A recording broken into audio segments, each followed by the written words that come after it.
35 ലൈസൻസും 35 RC ബുക്കും കൊണ്ടാണ്. അതായത് ഒരു 15-20 വർഷം മുമ്പ് കേരളം എങ്ങനെയായിരുന്നു ആ രീതിയാണ് ഇന്ന് അവിടെ.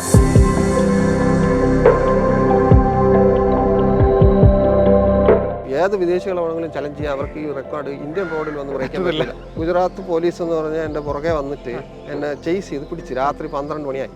കുക്കിംഗ് ഒക്കെ ഡ്രൈവ് ചെയ്തുകൊണ്ട് കുക്കിംഗ്. എനിക്ക് അമ്മയെ കൊണ്ടുവന്ന് താജ്മഹൽ കാണിക്കണമെന്ന് ആഗ്രഹം ഉണ്ടായിരുന്നു, പക്ഷെ നടക്കുമെന്ന് എനിക്ക് അറിയില്ലായിരുന്നു. എന്ന് പറഞ്ഞാൽ ഗിന്നസ് റെക്കോർഡിന് അവരുടെ ആപ്ലിക്കേഷൻ അയച്ച്, പക്ഷെ അവരുടെ ഗൈഡ് ലൈൻസ് വന്നപ്പോൾ ഞാൻ ഞെട്ടി.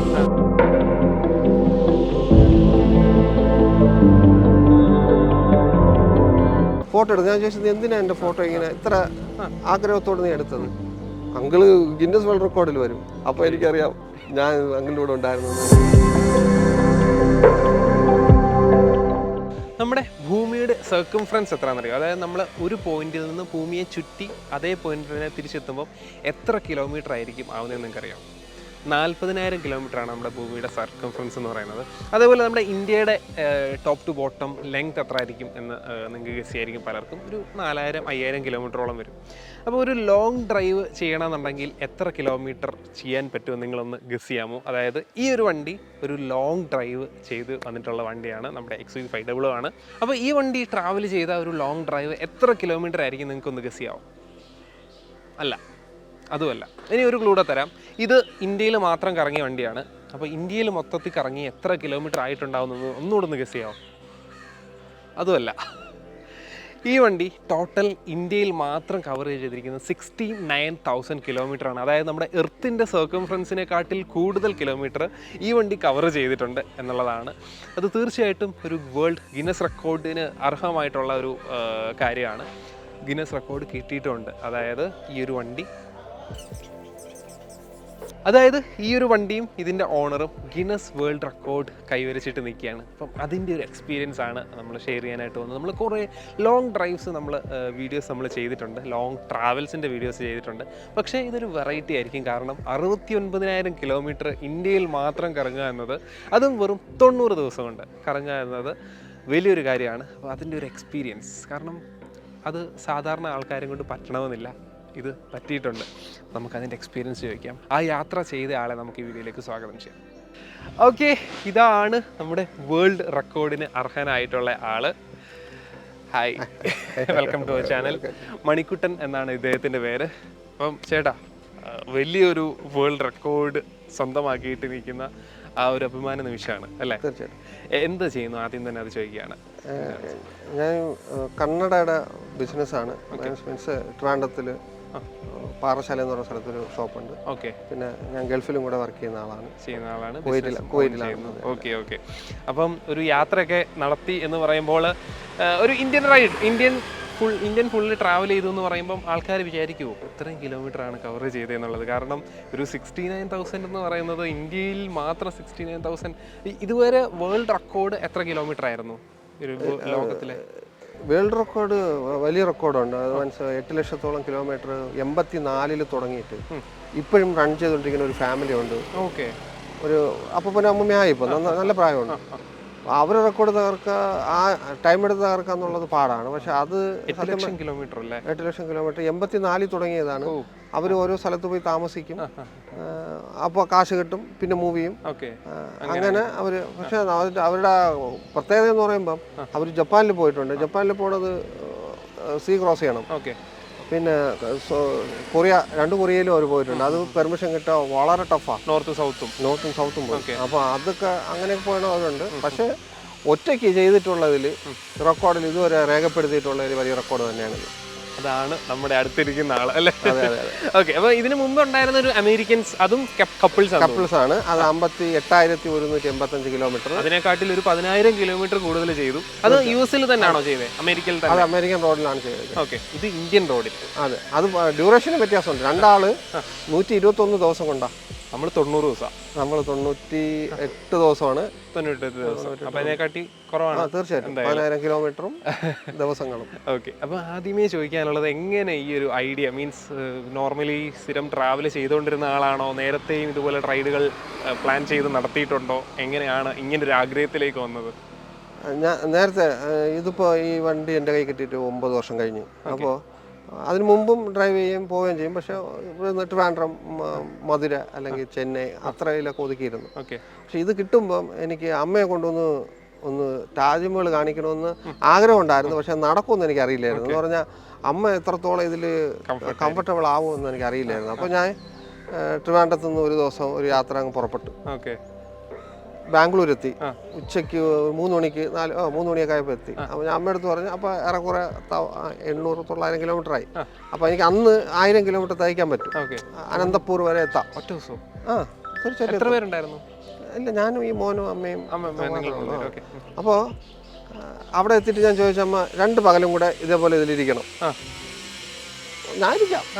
അവർക്ക് ഇൻട്രസ്റ്റ് ആയി. വണ്ടിയും വലിയ കുഴപ്പമില്ല, കംഫർട്ടബിളൊക്കെയാണ്. അപ്പോൾ അമ്മ അത് എനിക്ക് പേടിയുണ്ട് അമ്മേനെ, സുഖമില്ലാതാവോ സ്ട്രെയിൻ ആവോ എന്നൊക്കെ വിചാരിച്ചിട്ട് ഞാൻ എന്ത് ചെയ്തു, 2 പകലും കൂടെ ഓടിക്കാമെന്ന് വിചാരിച്ചു. എൻ്റെ ഐഡിയ എന്ന് പറഞ്ഞാൽ എവിടെയെങ്കിലും വെച്ച് സ്ട്രെയിൻ പറയുകയാണെങ്കിൽ അമ്മേനെ ഫ്ലൈറ്റിൽ വല്ലതും കയറ്റി നാട്ടിലോട്ട് വിടുക. അതെന്ന് വെച്ചാൽ ഒരു മുൻകരുതൽ എൻ്റെ മനസ്സിൽ പ്ലാൻ ചെയ്ത് വെച്ചിരിക്കുകയാണ്. അപ്പോൾ അങ്ങനെ ഉണ്ടാവുകയാണെങ്കിൽ അങ്ങനെ ചെയ്യും ഞാൻ. അമ്മ സേഫായിട്ട് എത്തിക്കുക എന്നുള്ള രീതിയിൽ എന്തായാലും മുന്നോട്ട് തന്നെ അങ്ങ് പോയി. അങ്ങനെ 2 ദിവസം ഡ്രൈവ് ചെയ്തു. ആഗ്ര എത്തി, താജ്മഹലൊക്കെ കണ്ടു, റെഡ് ഫോർട്ട് എല്ലാം കണ്ട്. അപ്പോൾ വീട്ടിൽ നിന്നൊക്കെ വിളി വന്നു. ഇത് അലോൺസ് ചെയ്ത് പറഞ്ഞിട്ടല്ല പോയത് ആരടുത്തും. അപ്പോൾ ബന്ധുക്കളും അയൽക്കാരും ചർച്ചയിൽ നിന്നൊക്കെ വിളി വന്നു. അപ്പോൾ അവർ ചോദിച്ച് നിങ്ങളെവിടെ ഇപ്പോൾ? അപ്പോൾ ഇങ്ങനെ അതെങ്ങനെ പോയി? അതിങ്ങനെ അപ്പോഴാണ് ഇവർ ഒറ്റയ്ക്കാണ് ഡ്രൈവ് ചെയ്യണത് എന്നൊരു ചോദ്യം ഊന്നി ചോദിക്കുന്നു. അതെങ്ങനെ പറ്റും? ഉറക്കം വരില്ല, അതാണ് ഇതാണ്. അപ്പോഴാണ് ഞാൻ ആലോചിക്കുന്നത്, അയ്യോ ഇത് ഒരു നോർമൽ ആയിരുന്നില്ല. അല്ല, എനിക്കറിയില്ലായിരുന്നു. എനിക്ക് ഇഷ്ടമാണ്, ഞാൻ അങ്ങ് പോയെന്നേ ഉള്ളൂ.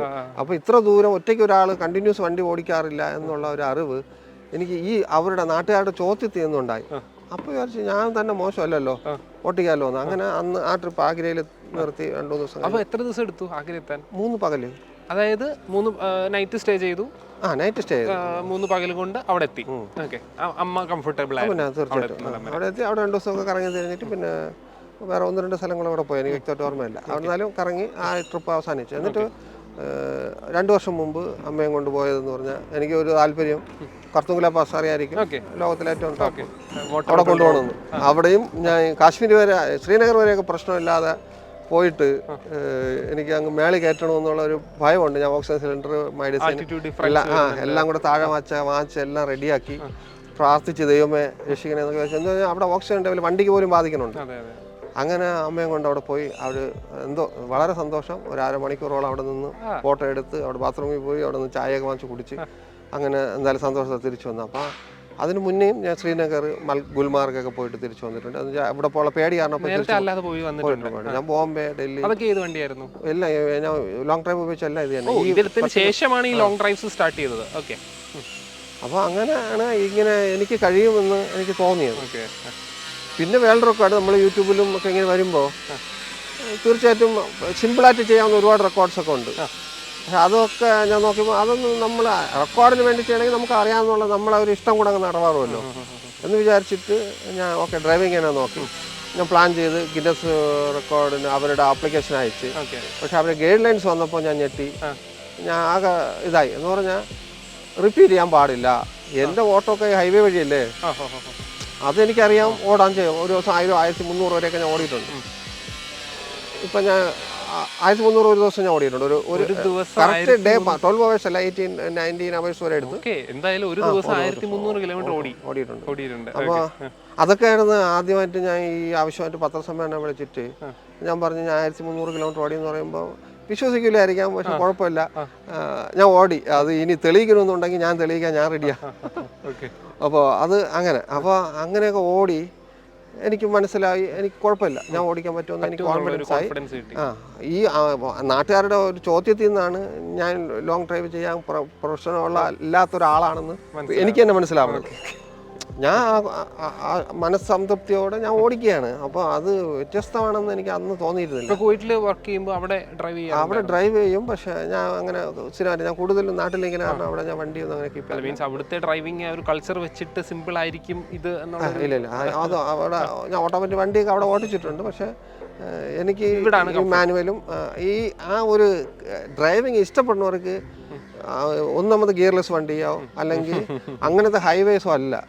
നമുക്ക് ഇട റോഡുകൾ അല്ലെങ്കിൽ ഇച്ചിരി അത്യാവശ്യം തിരക്കൊക്കെ ഉള്ള ഒന്ന് ഓവർടേക്ക് ഒക്കെ ചെയ്തു പോകണം അതൊക്കെയാണ് സംഭവം എന്ന് പറഞ്ഞാൽ നമ്മൾ പ്ലെയിൻ റോഡാണെങ്കിൽ നമ്മൾ സാധാരണ ചിലപ്പം ഒരു ആവറേജ് സ്പീഡിൽ പോകും. പക്ഷെ ഒരാൾ നമ്മൾ ഓവർടേക്ക് ചെയ്തൊക്കെ പോകുമ്പോൾ അഹങ്കാരമല്ല, ഒരു ആവേശം, ആ ഡ്രൈവിങ്ങിനോടുള്ള ഇഷ്ടപ്പെടുന്നവർക്ക് എല്ലാവർക്കും ഫീൽ ചെയ്യുന്ന ഒരു കാര്യം അങ്ങനെയുണ്ട്. അത് അവനെ തോപ്പിക്കാൻ അദ്ദേഹത്തെ മോശമൊന്നും അങ്ങനെ ഒന്നുമല്ല. ഇത് ആ മനസ്സിലൊരു, ഞാൻ സത്യം പറഞ്ഞതേ ഉള്ളൂ. ഇപ്പൊ വരുമ്പോഴും അതെനിക്ക് ഫീൽ ചെയ്ത് ഒരു താറ് ഒരു കാര്യമില്ലാതെ ഓവർടേക്ക് ചെയ്ത്. അപ്പൊ അങ്ങനെ പൊയ്ക്കൂടല്ലോ. താറ് സൂപ്പർ വണ്ടിയാണ്. പക്ഷെ എന്നാലും ആ സ്റ്റെബിലിറ്റി കൂടുതൽ കിട്ടുന്നത് ഇതിന് തന്നെയാണ് ഇപ്പോഴും. രണ്ട് പുതിയ താറും ഇതും കൂടെ കമ്പയർ ചെയ്താൽ എൻ്റെ അഭിപ്രായത്തിൽ ബോഡി റോളിംഗ് അത് ഇച്ചിരി ഹൈറ്റ് ഉണ്ട്, ഓഫ് റോഡ് പോകാൻ പറ്റും, അതുപോലെ ഇതിൽ പോകാനും പറ്റില്ല. ഞാൻ സ്ട്രക്കാവുകയൊക്കെ ചെയ്തിട്ടുണ്ട് ഇതിൽ ഇപ്പൊ ഈ യാത്രയിലും. അപ്പൊ അങ്ങനെയാണ് വണ്ടിയുടെ കാര്യങ്ങളൊക്കെ നമുക്ക് വരാം. യാത്രയുടെ അപ്പൊ എങ്ങനെ അതാണ് വഴി പൊട്ടി പോകും. അപ്പോൾ ഇത് അങ്ങനെയാണ് ഇതിൽ തീരുമാനിക്കുന്നത്. അതായത് ലോങ് ഡ്രൈവ് ചെയ്യാൻ എനിക്ക് കഴിയുമെന്ന് ഈ കാരണം കൊണ്ട് എനിക്ക് മനസ്സിലാവുകയും അപ്പോൾ ആ രീതിയിൽ ഞാൻ ഇത് തീരുമാനം എടുക്കുകയും ചെയ്തു. എന്നിട്ട് ഗൈഡ് ലൈൻസ് വന്നപ്പം റോഡ് റിപ്പീറ്റ് ചെയ്യാൻ പാടില്ല, ഓൺസ് ഉപയോഗിച്ചാൽ ആ റോഡ് കൂടെ ഓടാൻ പാടില്ല. പിന്നുള്ള ബുദ്ധിമുട്ട് തോന്നിയ ഗൈഡ് ലൈൻ എന്തായിരുന്നു? ഗൈഡ് ലൈൻസ് പിന്നെ നമ്മൾ വിറ്റ്നസ് ഡെയിലി ഒരു ഗസറ്റഡ് റാങ്കിലുള്ള ആളുകളിൽ നിന്ന് എഴുതി മേടിക്കണമെന്നാണ് എനിക്ക് ഇതിൻ്റെ അഡ്വൈസർമാർ പറഞ്ഞു തന്നത്. അപ്പോൾ അതും ഇച്ചിരി ടഫാണ്.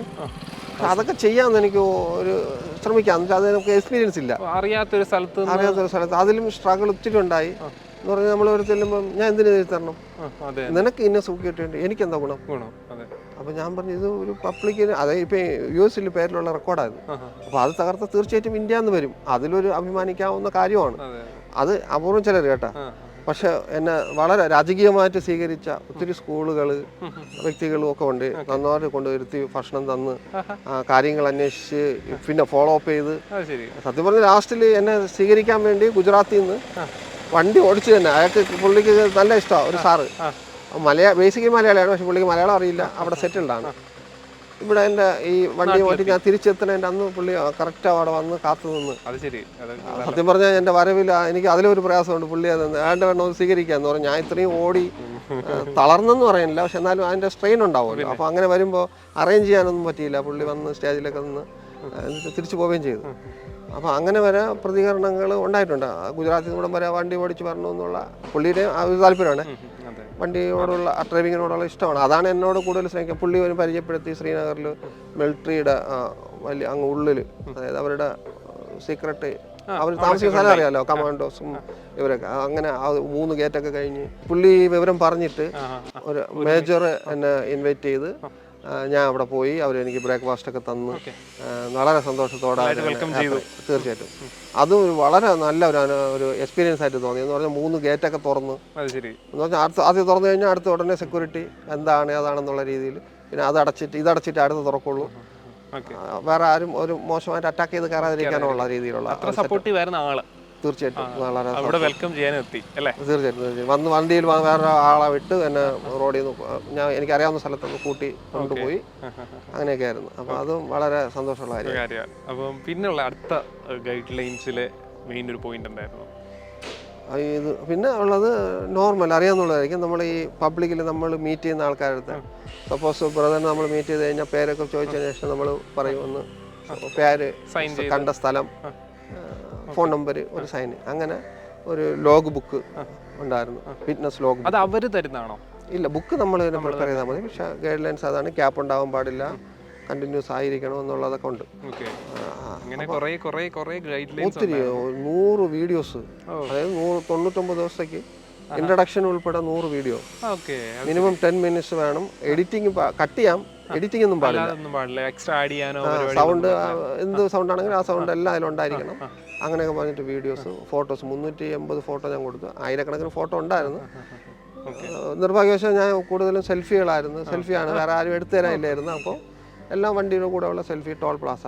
അപ്പോൾ ഈ എല്ലാ ദിവസവും ഇൻട്രോ വീഡിയോ സഹിതം 10 മിനിറ്റുള്ള വീഡിയോ എടുക്കുന്നുണ്ടായിരുന്നു. തീർച്ചയായിട്ടും. അപ്പോൾ അതൊന്നും യൂട്യൂബിൽ എന്തുകൊണ്ട് അപ്ലോഡ് ചെയ്തില്ല? ഇതിൽ പറഞ്ഞിട്ടുണ്ടായിരുന്നോ? ഇല്ല, യൂട്യൂബ് പബ്ലിഷ് ചെയ്യാൻ പാടില്ല. അല്ല, അങ്ങനെയൊന്നും പറഞ്ഞിട്ടില്ലായിരുന്നു. പക്ഷെ ഇത് സമയം വേണ്ടത് ഒന്ന് ഓർക്കുക. 735 കിലോമീറ്റർ ഒരു ദിവസം ടാർഗറ്റ്. പക്ഷെ അത് നാഷണൽ ഹൈവേ അല്ലെങ്കിൽ ഇപ്പൊ ഈ റോഡാണെങ്കിൽ പോലും നമുക്ക് മാനേജ് ചെയ്യാം. പക്ഷെ ഞാൻ ഇപ്പൊ ഇതില്ല, ഈ റോഡിൽ കൂടെ നേരെ ട്രിവാൻഡ്രം പോയി. പക്ഷെ ഞാൻ തിരിച്ച് ഏത് വഴി വരും? വേറെ വഴി വരണം. അപ്പോൾ എന്ത് ചെയ്യും? അപ്പോൾ അങ്ങനെ വരുമ്പോൾ നമുക്ക് ഇന്ത്യയിലുള്ള ഹൈവേസിൻ്റെ നീളം വെച്ച് നോക്കും പല ഹൈവേസ് അല്ല ഇപ്പോഴും നമ്പറിലേ ഉണ്ടാവും. നമ്മൾ ഗൂഗിൾ നോക്കുമ്പോൾ NH ഇത്രയും കാണിക്കും. സപ്പോസ് ഇപ്പോൾ 66 തന്നെ ഇത് അവിടെ പകുതി വെച്ച് മുറിയണുണ്ട്. നമ്മൾ 66 ആണെന്ന് പറഞ്ഞ് പാഞ്ഞ് പോകും, അവിടെ ചെല്ലും, തിരിച്ചു വിടും. ഇപ്പോൾ പാറശാല പോയി കഴിഞ്ഞാൽ ആ 66 അവിടെ തീർന്നു, പിന്നെ ഇല്ല. അങ്ങോട്ട് ഉണ്ട് റോഡ്, പക്ഷെ അത് വീണ്ടും നമ്മൾ സാധാ റോഡിൽ കയറി കറങ്ങി പോകണം. അങ്ങനെ പോയി. അപ്പോൾ അങ്ങനെയുള്ളപ്പോൾ നമ്മുടെ നാവിഗേഷൻ്റെ ടൈമിങ് തെറ്റും. അപ്പോൾ ഇങ്ങനെയുള്ള കാരണം എനിക്ക് യൂട്യൂബിൽ ഒന്നും തീർച്ചയായിട്ടും അപൂർവം ചിലത് ചെയ്തിട്ടുണ്ട്. ഞാൻ എടുക്കുന്ന വീഡിയോ ഗൂഗിൾ ഡ്രൈവിൽ അപ്ലോഡ് ചെയ്യാം. എൻ്റെ അനിയൻ എടുത്തിട്ട് എന്തെങ്കിലും കുറച്ചൊക്കെ ഇട്ട് അങ്ങനെ ഒരു 8-10 വീഡിയോസൊക്കെ ഇട്ടിട്ടുണ്ട്. ഓക്കെ. അങ്ങനെ കുറേ ഗൈഡ് ലൈൻസ് ഉണ്ട്. അപ്പം എല്ലാം നമ്മൾ ചോദിക്കുന്നില്ല, അപ്പം വീഡിയോ അത്രമാത്രം ലെങ്തി ആയിപ്പോൾ. അപ്പോൾ അതിനുശേഷം വണ്ടിയിൽ പ്രിപ്പറേഷൻ ചെയ്തതാണല്ലോ, വണ്ടിയിൽ എന്തൊക്കെ പ്രിപ്പറേഷൻ ചെയ്തു? അന്ന് ഇത് എത്ര കിലോമീറ്റർ ഓടിയപ്പോഴാണ് റൈഡ് സ്റ്റാർട്ട് ചെയ്തത്?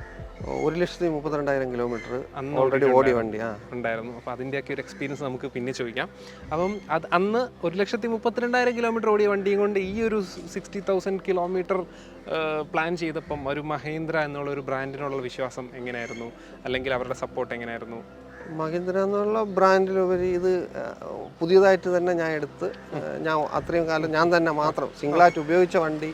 അപ്പോൾ അതിൻ്റെ എവിടെയൊക്കെ പ്രശ്നങ്ങൾ ഉണ്ട് വരാമെന്നുള്ള ഒരു ഐഡിയ, അറിവല്ല ഇതിനെന്ന് വെച്ചാൽ അതിനെക്കുറിച്ച് ടെക്നിക്കൽ അറിവ് എനിക്കില്ല. പക്ഷേ ഞാൻ തന്നെ ഉപയോഗിച്ച കാരണം ഈ 1,32,000 കിലോമീറ്റർ ഞാൻ തന്നെയാണ് ഓടിയത്. അപ്പോൾ അതിൻ്റെ സർവീസൊക്കെ ഞാൻ കറക്റ്റായി ചെയ്യണമുണ്ടായിരുന്നു. അപ്പോൾ അതുകൊണ്ടുള്ള ഒരു വിശ്വാസം തന്നെയാണ്. വേറെ വണ്ടി ചൂസ് ചെയ്യാനോ ചിന്തിക്കാനോ പോയില്ല. ഓക്കെ. അപ്പം ഇതിൻ്റെ ഒരു ഡീറ്റെയിൽഡ് യൂസർ എക്സ്പീരിയൻസ് വീഡിയോ നമുക്ക് സെപ്പറേറ്റ് ആയിട്ട് ചെയ്യാം. അപ്പോൾ നമുക്ക് ട്രാവലിൻ്റെ കാര്യം ചോദിക്കാം, അല്ലെങ്കിൽ ഒത്തിരി ലിങ്ക് ചെയ്യാം.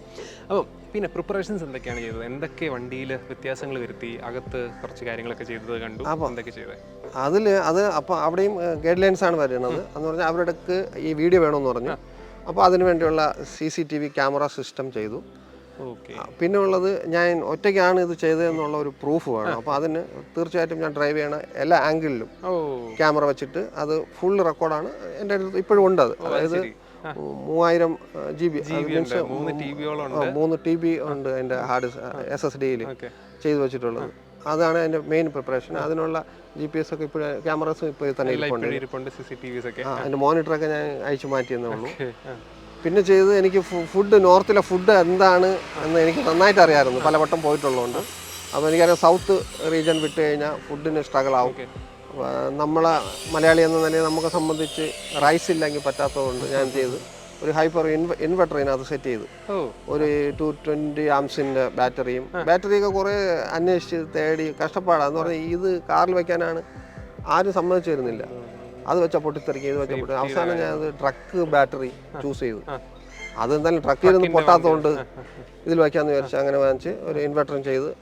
എത്ര എമൗണ്ട് ആയിട്ടുണ്ടായിരുന്നു? അത് ബാറ്ററിക്ക് മാത്രം ഒരു 30,000 അടുപ്പിച്ച്, പിന്നെ ഇൻവെർട്ടറിനും ഒരു 9,000 രൂപ. അതായത് ഇച്ചിരി പവർ കൂടിയതും ലാസ്റ്റ് ചെയ്യുന്ന കാര്യം പറഞ്ഞൊക്കെ ചെയ്യിപ്പിക്കുകയായിരുന്നു. ചെയ്തു. എന്നിട്ട് റൈസ് കുക്കറാണ്. ആ കുക്കർ കണ്ടുപിടിക്കാനും സത്യം പറഞ്ഞാൽ 4 കുക്കർ മേടിച്ചു. ഇൻവെർട്ടറിൽ വർക്ക് ചെയ്യില്ല. ചിലത് 1000 വാട്ട്സ് ആകുമ്പോൾ 1400 വാട്ട്സ് എടുത്തു. പക്ഷെ എന്നാലും ആംബിയർ ഇല്ലാത്ത കാരണം അത് വർക്കാവില്ല. അപ്പോൾ അങ്ങനെ ഒരു 4 വാങ്ങിച്ച് അവസാനം സക്സസ് ആയി. അതുകൊണ്ട് പോയി. അതായത് എനിക്ക് റണ്ണിങ്ങിൽ ചോറുണ്ടാക്കണം എന്ന് വെച്ചാൽ നിർത്തി 1 മണിക്കൂർ വെയിറ്റ് ചെയ്താൽ അതിൻ്റെ ടൈമിംഗ് പോകും. അത് കാരണം റണ്ണിങ്ങിൽ വേണം എന്നുള്ള രീതിയിൽ ഒരു ട്രേ ഒക്കെ സെറ്റ് ചെയ്ത് അതിനകത്ത് കുക്കർ ഇറക്കി വെച്ചിട്ട് തീർച്ചയായിട്ടും. അപ്പോൾ അങ്ങനെ അത് സെറ്റ് ചെയ്താണ്. അതാണ് പ്രധാനപ്പെട്ട ഇത്. പിന്നെ ചാർജിങ്ങിനുള്ള എല്ലാം ഇൻവെർട്ടറിൽ നിന്ന് വരും. രാത്രി ഉറങ്ങുമ്പോൾ ഫാനെങ്കിലും വേണം. വണ്ടി സ്റ്റാർട്ടാക്കിയിടാൻ പറ്റത്തില്ല. പകൽ മൊത്തം റണ്ണിങ്. അപ്പോൾ ഒരു 3-4 മണിക്കൂർ ഞാൻ ഉറങ്ങുന്ന സമയമെങ്കിലും ഇത് റെസ്റ്റ് വേണം. അപ്പോൾ ഇൻവെർട്ടറിൽ നിന്ന് പവർ എടുത്തിട്ട് ഫാനൊക്കെ വെച്ചിട്ടായിരുന്നു ഉറക്കം. അത് അപ്പോൾ ബാക്ക് സീറ്റൊന്നും ഇളക്കിയിട്ടില്ലായിരുന്നു. ഈ ഉള്ള സീറ്റ് മടക്കി ഫ്ലാറ്റ് ആക്കിയിട്ട് ബെഡ് ചെയ്തിട്ടിട്ട് അതിലായിരുന്നു രാത്രികൾ ഉറങ്ങിയത്. അത് തന്നെയാണ് ഇതിൽ പ്രധാനമായിട്ടുള്ളത്. CCTVയും പിന്നെ നാവിഗേഷന് വേണ്ടി ടാബൊക്കെ വാങ്ങിച്ച് ഫിറ്റ് ചെയ്തിട്ടുണ്ടായിരുന്നു. എക്സ്ട്രാ വണ്ടികളുള്ളത് പോയിട്ട് പറഞ്ഞാൽ അതിൽ മ്യൂസിക് കേൾക്കുമ്പോൾ അത് കട്ടാവാതിരിക്കാനും അങ്ങനെയൊക്കെ. അപ്പോൾ പിന്നെ സ്ലീപ്പിംഗ് സെറ്റപ്പും ഈ ചെറിയ തീർച്ചയായിട്ടും റൈസ്, പിന്നെ ടീ, നൂഡിൽസ് ഇങ്ങനെയുള്ള ഐറ്റംസ് ഒക്കെ ഞാൻ ഉണ്ടാക്കി. അരിയൊക്കെ ഇവിടുന്ന് എല്ലാം ലോഡായിരുന്നു. ഇടയ്ക്ക് എവിടെ നിർത്തി എങ്ങനെ വാങ്ങിക്കണം. ചിലപ്പോൾ ഞാൻ ഇപ്പോൾ നടന്നു പോയി മേടിച്ച് കഴിഞ്ഞാൽ അരമണിക്കൂർ അല്ലെങ്കിൽ 20 മിനിറ്റ് വേസ്റ്റായാൽ അത് എൻ്റെ ടൈമിങ്ങിൽ പോകും എന്നുള്ള ഒരു കാൽക്കുലേഷൻ ഇവിടുന്ന് ഉണ്ടായിരുന്നു. ഈ ഗൈഡ് ലൈൻസ് പ്രകാരം ഞാൻ 10 മിനിറ്റ് നേരത്തെ ഇവിടെ എത്തിയാൽ ആ റെക്കോർഡ് 10 മിനിറ്റ് നേരത്തെ ഫിനിഷ് ചെയ്തതായി. അപ്പം അടുത്ത് ബ്രേക്ക് ചെയ്യാൻ വരുന്ന ഒരാളിന് അത് ടഫാവും. അപ്പോൾ അങ്ങനെ ഒരു ചിന്തയിൽ കറക്റ്റായിട്ട് നെറ്റായിട്ട് ഈ 99 ദിവസവും ഞാൻ ഓടി. ഫുൾ ഐറ്റിനറി എഴുതി വെച്ച അതേപോലെ തന്നെ ഏകദേശം പോയാലേ പറ്റുള്ളൂ.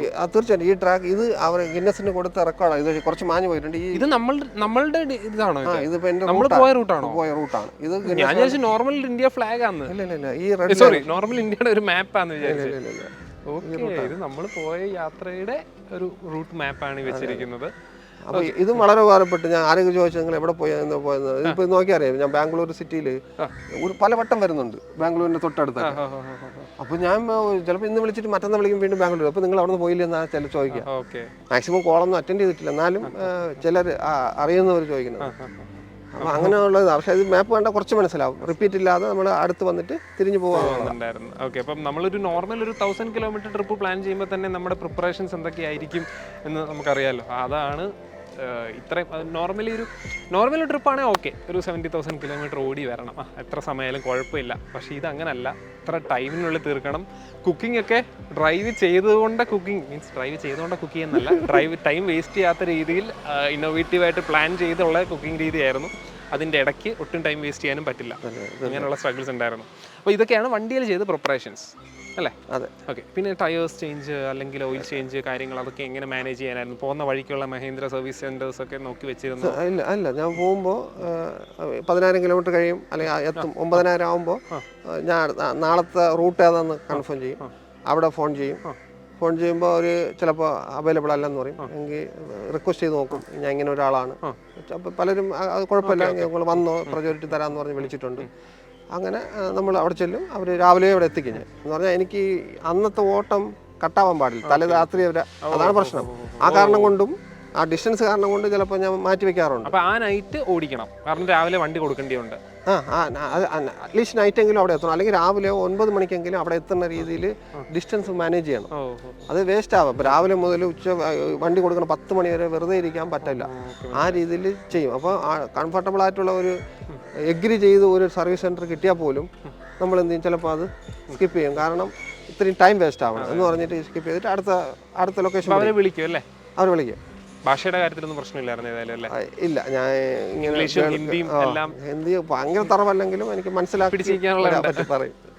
ഓക്കെ, അപ്പോൾ അങ്ങനെ സർവീസ് കാര്യങ്ങളെല്ലാം ചെയ്തു. അപ്പോൾ ടയേഴ്സ് ഒന്നും ചേഞ്ച് ചെയ്യാതാണല്ലോ? ടയേഴ്സ് ഇല്ല, ഇവിടുന്ന് പ്ലാൻ ചെയ്ത് പോയി. 60,000 കിലോമീറ്റർ പ്രോമിസ് ചെയ്ത് യോക്കോമയുടെ 80 ടയർ ഇട്ട്. യോക്കോഹോമയുടെ ആയിരുന്നു അത്. ടയർ ഞാൻ എന്തായാലും സമ്മതിച്ചു. അത് 74,000 കിലോമീറ്റർ ഓടിയിട്ട് ഞാൻ പിന്നെ മാറിയത്. ഓക്കെ, അത് നല്ല കാര്യമായിരുന്നു. അപ്പോൾ ഈ 10,000 കിലോമീറ്റർ വെച്ച് സർവീസ് സെന്റേഴ്സ് കയറി എല്ലാം സർവീസ് ചെയ്തു. അതിനൊക്കെ എത്ര കോസ്റ്റ് ആയിട്ടുണ്ട്? ജസ്റ്റ് ഇത് അല്ല, അത് ഡിപ്പെൻസ് എന്ന് പറഞ്ഞാൽ ഞാൻ ഫസ്റ്റ് സർവീസ് ഞാൻ ബെല്ലാരിയിലാണ് ചെയ്തത്.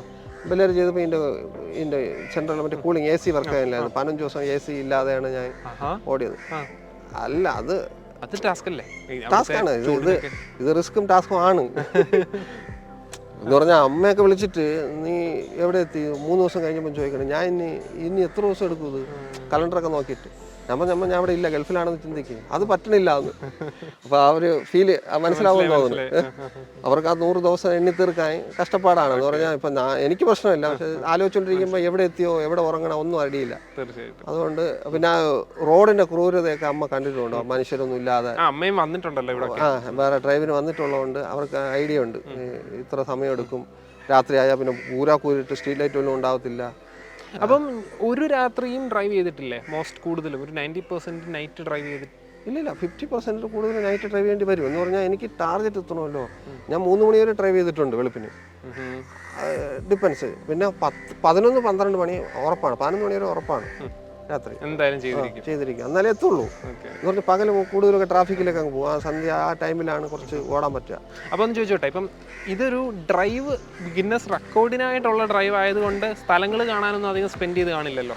ഇല്ല, അങ്ങനെ പ്രധാനമായിട്ടൊന്നും ചില പോയിന്റ്സ് ഒക്കെ ഒന്ന് മെയിൻ പോയിന്റ്സ് ഒക്കെ നിർത്തി ജസ്റ്റ് കണ്ടുവരും എന്നുള്ളതാണ്. കാരണം അത്രയും ടൈം നമുക്ക് പോകും. ഇല്ല, അതെ അത്രയും ടൈം. ഓക്കെ, പിന്നെ ഈ 90 ഡേയ്സിൽ ഏറ്റവും കവർ ചെയ്തിട്ടുണ്ടായിരുന്ന ദിവസം എത്ര കിലോമീറ്റർ ആയിരുന്നു? ദിവസം എനിക്ക് സത്യം പറഞ്ഞാൽ ഇപ്പോൾ പറഞ്ഞുതരാൻ എനിക്ക് ദിവസം അറിയില്ല, ഡേറ്റും അറിയത്തില്ല. പക്ഷേ ഞാൻ ഓടിയത് ഈ ബെല്ലാരി ആ ഭാഗത്തുനിന്ന് ഹൈദരാബാദ് വഴി തിരിച്ച് ഞാൻ നാഗ്പൂർ റോഡിലേക്ക് ഹൈവേ മാത്രം ഉപയോഗിച്ച ഒരു ദിവസം ഉണ്ടായിരുന്നു. അന്ന് 1130 കിലോമീറ്റർ ഒറ്റ ദിവസം ഓടി. ഈ ട്രിപ്പിൽ ലോ കിലോമീറ്റർ കർണാടകയിലെ ഫോറസ്റ്റ് ഏരിയയിൽ 340 കിലോമീറ്റർ ഓടി ഒരു ദിവസം തീർത്ത ദിവസം. ആഹാ. അത് സത്യം പറഞ്ഞാൽ എന്നെ സംബന്ധിച്ച് എനിക്ക് ഇത് അതായത് ആദ്യത്തെ ആഴ്ചയിലായിരുന്നു അത്. എനിക്ക് റൂട്ട് അറിയാതെ ഞാൻ ചെന്ന് കയറി നാവിഗേഷനും GPS കിട്ടാത്ത സ്ഥലങ്ങളൊക്കെ ഉണ്ട്. അപ്പോൾ അങ്ങനെ ചെന്ന് കയറിയും പോയി എനിക്ക് തിരിച്ചിറങ്ങാനും പറ്റാതെ സ്ട്രഗിളായി. അപ്പോൾ ഞാൻ വിചാരിച്ചു എനിക്കിത് കംപ്ലീറ്റ് ചെയ്യാൻ പാടാണല്ലോ. അപ്പോൾ ഞാൻ പിന്നെ വീട്ടിൽ അങ്ങനെ അത്ര ഇതായിട്ട് അറിയിച്ചില്ല. കവർ ടോൺ വ്യത്യാസം വരുമ്പോൾ അവർ ചോദിച്ചാൽ നമ്മൾ ടാർഗറ്റ് എത്തുന്നില്ല, പകുതി പോലും ആവുന്നില്ല എന്നുള്ള ഇതിൽ പറഞ്ഞു. അപ്പോൾ അങ്ങനെ ഒരു സംഭവം ഉണ്ടായി. പിന്നെ അത് മാനേജ് ചെയ്യാം എന്നുള്ള ചിന്തയിൽ വീണ്ടും അടുത്ത ദിവസം കുറച്ച് കയറി. അത് ശരി.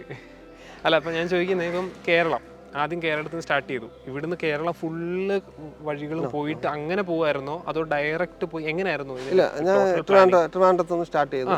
നെടുമങ്ങാട് വഴി നേരെ തെങ്കാശിയിൽ നിന്ന് മധുരയിൽ നിന്ന് മൈസൂർ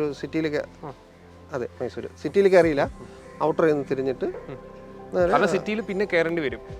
അല്ലെങ്കിൽ സിറ്റിക്കകത്ത് കയറി ടൈം നോക്കിയിട്ട് അല്ലെങ്കിൽ അപ്പുറ സൈഡിൽ കൂടെ വന്നിട്ട് അങ്ങനെ പോകും. അപ്പം മീൻസ് ഞാൻ ചോദിക്കുന്നത് ഒരു മാപ്പിൽ നോക്കുമ്പോൾ ഒരു ഈ ഏരിയ കവർ ചെയ്താണോ പോയിക്കൊണ്ടിരുന്നത് അതോ അങ്ങനെയാണ്? ഒരു സൈഡ് ഇത് എക്സാക്ട് ഹാഫ് ഒരു സൈഡ് തീർത്തു പോയത് അടുത്ത ഹാഫാണ് താഴെ തീർത്തത്. തിരിച്ചു വരാം. അപ്പോൾ ഞാൻ അങ്ങനെ പോയിട്ട് മൈസൂരിൽ നിന്ന് തിരിച്ച് മാനന്തവാടി വഴി കോഴിക്കോട് വഴി MC റോഡ് പിടിച്ച് തിരിച്ച് വീണ്ടും ട്രിവാൻഡ്രത്ത് പോയി. ആ റോഡ് തൊട്ടിട്ടില്ല, അതിൻ്റെ തൊട്ട് താഴെ കൂടെ പോയി വീട്ടിൽ പോയി ഊണൊക്കെ കഴിച്ചിട്ട് ജസ്റ്റ് ഓടിപ്പോയി കഴിച്ചു, വീണ്ടും കയറി. ഞാൻ ഇപ്പോൾ ട്രിപ്പിലാണ്, അതുകൊണ്ട് ആ ടൈം കൗണ്ട് ചെയ്യണതാണ്. അതുകൊണ്ട് അത്യാവശ്യമുള്ള അന്ന് തലേദിവസം ഇട്ട ഡ്രസ്സെല്ലാം അവിടെ ഇട്ട് നേരെ അടുത്തിട്ട് ഓടി നാഷണൽ ഹൈവേ വഴി നേരെ കോഴിക്കോട്. ടച്ച് ചെയ്തിട്ടില്ല. അവിടെ പിന്നെ അടുത്ത ദിവസം കോഴിക്കോട് വരെ അന്ന് എത്തിയിട്ടുള്ളൂ. അന്ന് എത്ര 860 കിലോമീറ്ററോളം അന്ന് ഓടി. കേരളത്തിലാണെങ്കിലും നൈറ്റ് ഓടിയോണ്ട് കുറച്ച് ഇതായിരുന്നു. അപ്പോൾ നേരെ അടുത്ത ദിവസം നേരെ ഉടുപ്പി, പിന്നെ തിരിച്ച് വീണ്ടും ബാംഗ്ലൂർ, മൈസൂർ, പിന്നെ വീണ്ടും ഇങ്ങനെ കർണാടക, ഇങ്ങനെ അത് ഇങ്ങനെ ഈ ലൈൻ ഇങ്ങനെ തീർക്കുകയാണ്. അല്ലാതെ ഇത്രയും ഡിസ്റ്റൻസ് കവർ ചെയ്യാൻ പറ്റില്ല. ഞാനത് മീൻസ് ആൾക്കാർക്ക് ഒരു ഐഡിയ കിട്ടാൻ വേണ്ടി ചോദിച്ചാൽ എങ്ങനെയാണ് അപ്പം കേരളം കവർ ചെയ്യാൻ ഇത്രയും ദിവസങ്ങൾ ഇത്രയും എഫേർട്ടുകൾ ഉണ്ടായിരുന്നു. അപ്പോൾ അതുപോലെയാണ് ഓരോ സ്റ്റേറ്റുകളും കവർ ചെയ്യേണ്ടി വന്നിരുന്നത് അല്ലേ?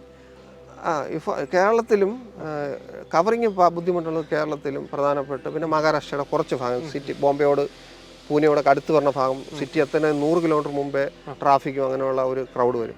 പിന്നെ ഉള്ളത് യുപിയിലാണ്. യുപിയിൽ നല്ല സൂപ്പർ റോഡുകൾ കിട്ടും, പക്ഷെ പോപ്പുലേഷൻ ഭയങ്കര ഓവർടേക്കിങ്ങും അതൊക്കെ ഭയങ്കര പ്രശ്നം. നല്ല റോഡാണ്. റീസെന്റ് നമ്മൾ വാരണാസി ഒക്കെ ഒന്ന് പോയിട്ടുണ്ടായിരുന്നു. ഒരു ഡ്രൈവിംഗ് കൾച്ചറൊക്കെ കാണുമ്പോഴേ നമുക്ക് എങ്ങനെ ഇവിടെ ഓടിക്കും. ഹോണടി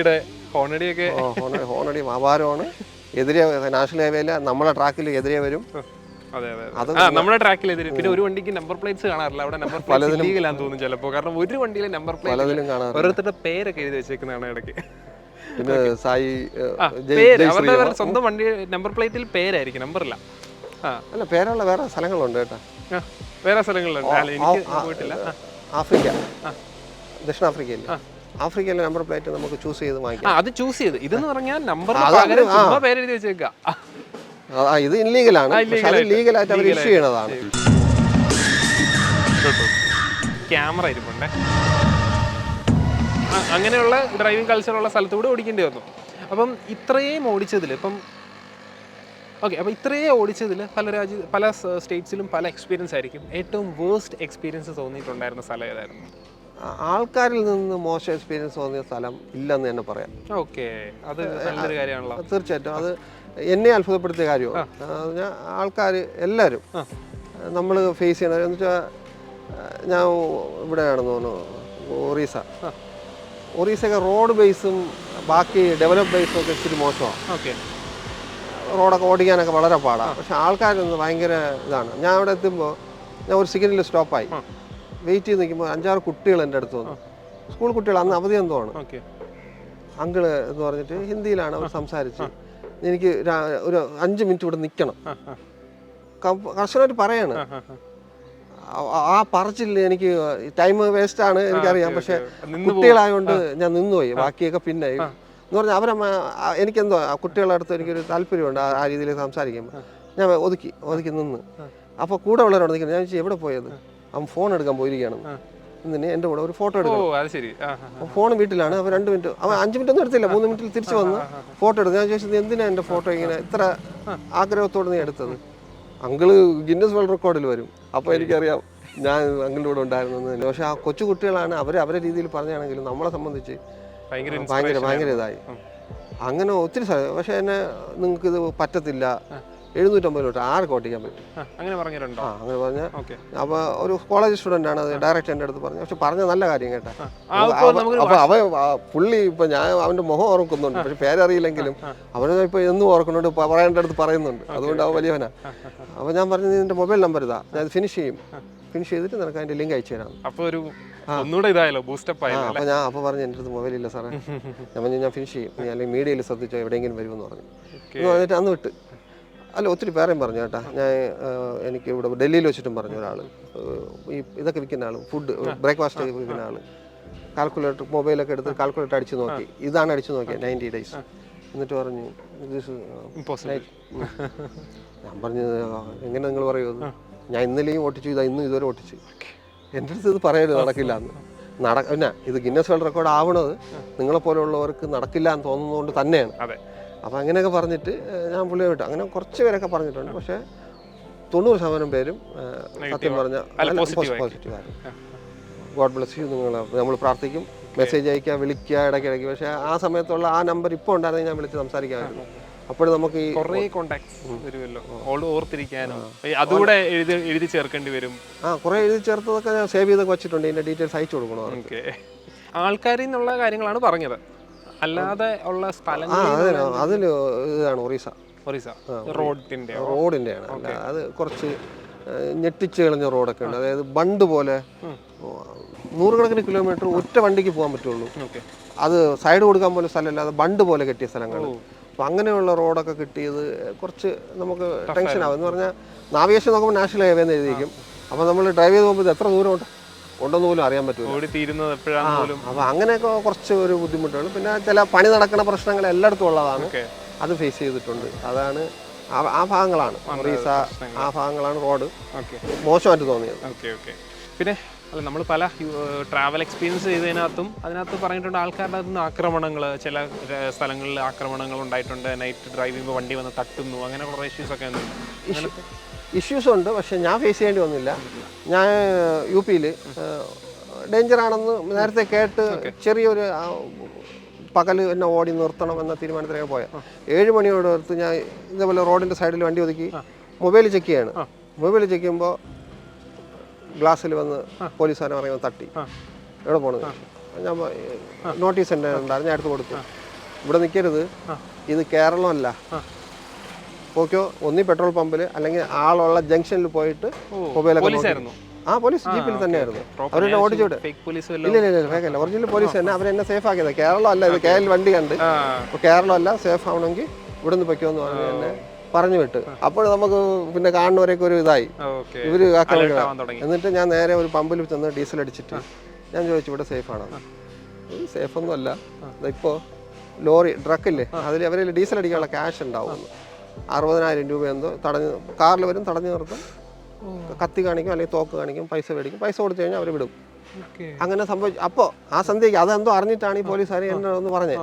ഇന്റർ സ്റ്റേറ്റ് രജിസ്ട്രേഷൻ ആകുമ്പോൾ അവർ പ്രത്യേകം നോട്ട് ചെയ്യും. പക്ഷേ ഇത് കേട്ടത് അത് കഴിഞ്ഞിട്ട് ഛത്തീസ്ഗഡിലൊക്കെ ഞാൻ പോയി. ഞാൻ രക്ഷപ്പെട്ടു, ഒരു പ്രശ്നമില്ലാന്ന്.